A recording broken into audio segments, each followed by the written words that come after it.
Free Bobi Wine! Free Bobi Wine! Free Bobi Wine!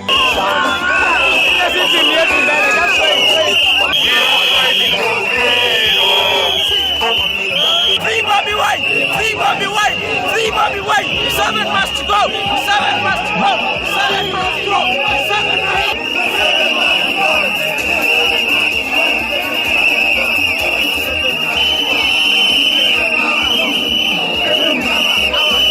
Ugandans are not at peace. Just on Monday, there were strikes all over Kampala. 6 people were killed. Why? Why do you kill people? Just because of one by-election that happened in the West Nile, but is affecting the whole country. Museveni must know his time is up. Yeah. Museveni have tortured Bobi Wine because he know Bobi Wine is the opposition figure now. He tortured Kizza Besigye. He won over Kizza Besigye.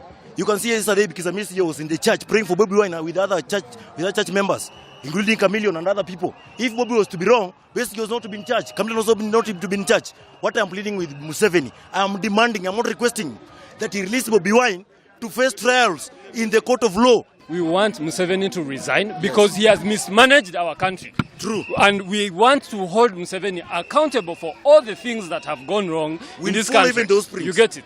And we want to request the international community to start imposing personal sanctions on Museveni and his cahoots. Yes. You get it? We want to create a demand that will help see Uganda a free nation.